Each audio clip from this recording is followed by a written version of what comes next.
Mukusaba kw'amazuukira okw'enjawulo okwetooloola eggwanga, olwaleero Bannaddiini bavumiridde ebikolwa ebitaliimu nsa ebiri mu ggwanga era ne basaba abantu okudda eri Katonda nga balumirirwa ensi yaabwe. Ssaabalabirizi w'ekkanisa ya Uganda Dr. Stephen Samuel Kazimba Mugalu atenderezza obuvumu bw'abakyala ensangi zino obubasobozesezza n'okufuna ebifo ebinene mu gavumenti. Kyagamba nti bano batambulidde mu kkubo lyennyini abakyala abaakera ku ntana ya Yesu mwe yali aziikiddwa lye baatambuliramu awatali kutya. Nolwekyo abakyala bano era kyovula Mukama bawadde omukisa. Abakyala basinga okuba basabye mu maka, basinga okufaayo ku baana baabwe, basinga okufaayo. Ndowooza era kyovula bane mu gavumenti Mukama bakuzizza. Okwogera bino Ssaabalabirizi asinzidde mu kusaba okw'okujaguza amazuukira ga Yesu Kristo ku kanisa ya All Saints e Nakasero n'avumirira nnyo ebikola ebitali bya buntu ebigenda mu maaso mu ggwanga awatali nsonyi na kwefumiitiriza. Nsaba Katonda atuyambe okukaaba nga kususse, okukaaba okw'ekibbattaka, okukaaba olw'obuli bw'enguzi, okukaaba olw'ensambagire mu maka n'obutabanguko.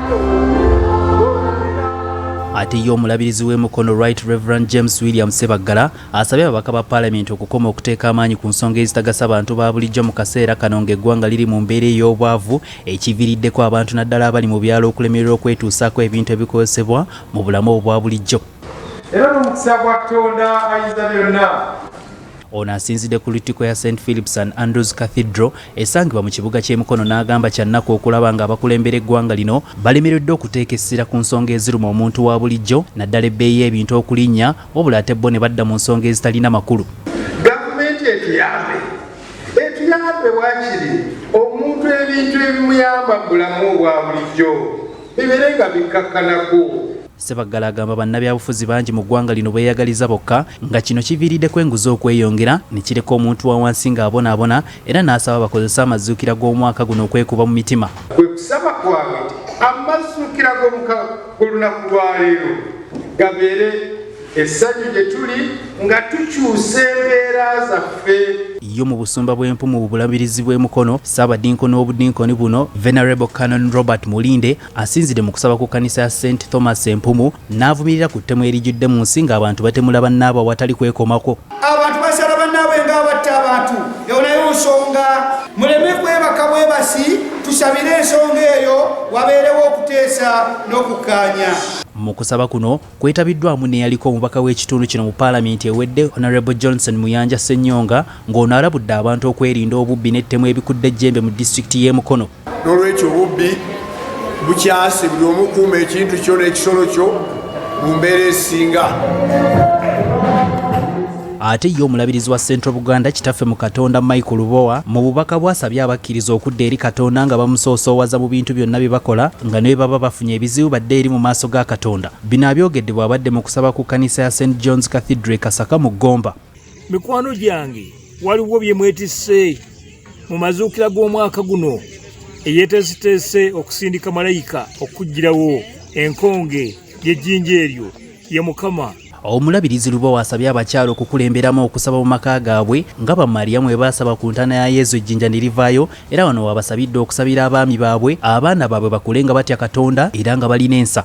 Bakyala mmwe mubeere bakazi basabi kubanga bwe musaba Mukama awulira ate mwe mwazaala eggwanga lino. Ono era atongozza kaweefube w'okuzimba lutikko empya era n'akoola n'abantu bonna okumweyungako wamu n'okwebaza omukulembeze w'eggwanga lino olw'ebyo byakoledde olutikko ya St. John's Cathedral Kasaka mu Gomba.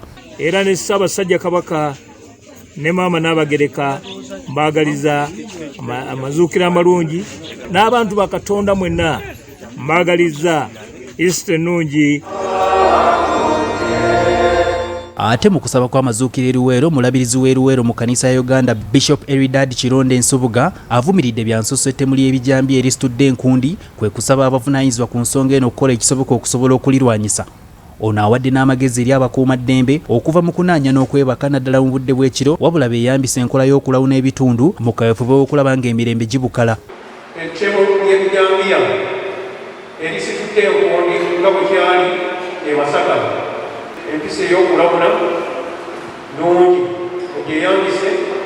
Mu ngeri y'emu mu kusaba kw'amazuukira ku kkanisa y'omutukuvu Yokaani Lusanja mu ggombolola y'ekito mu disitulikiti y'e Nakaseke, Reverend Richard Muwonge Lubega asabye gavumenti okubaako kyekolawo mu bwangu okukkakanya ku miwendo gy'ebintu egyekanamye kumpi ku buli kikozesebwa mu bulamu bwa bulijjo ekireetedde abantu ba bulijjo okubulweka ne mu kibira. Nanyolwa nnyo ku lunaku kuziika sipiika nga tutambulira mu biliyoni naye ng'ate sabbuuni ali ku mutwalo ali ku gumu bbiri.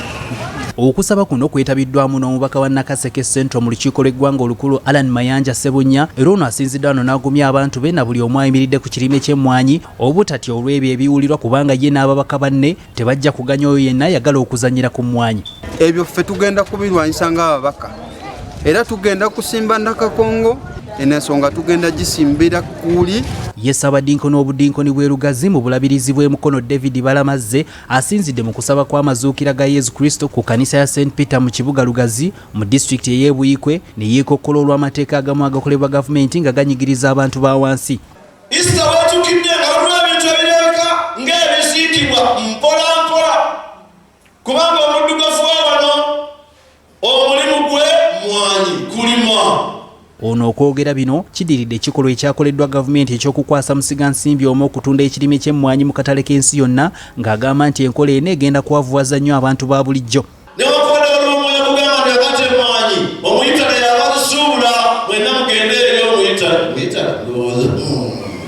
abaffe okwo sikubunda sikufa. Ono era avumiridde n'ababaka ba Paalamenti abatalina kye bakoledde bye bakiikirira naddala mu kulwanyisa amateeka agatagasa muntu wa wansi kyokka ne badda mu kwambusa endabirwamu z'emmotoka zaabwe nga bannansi beerya nkuta. Kale kabambale amasuuti bagende mu maaso beeyagale ng'ate ffe ababateeka eyo twerya nkuta.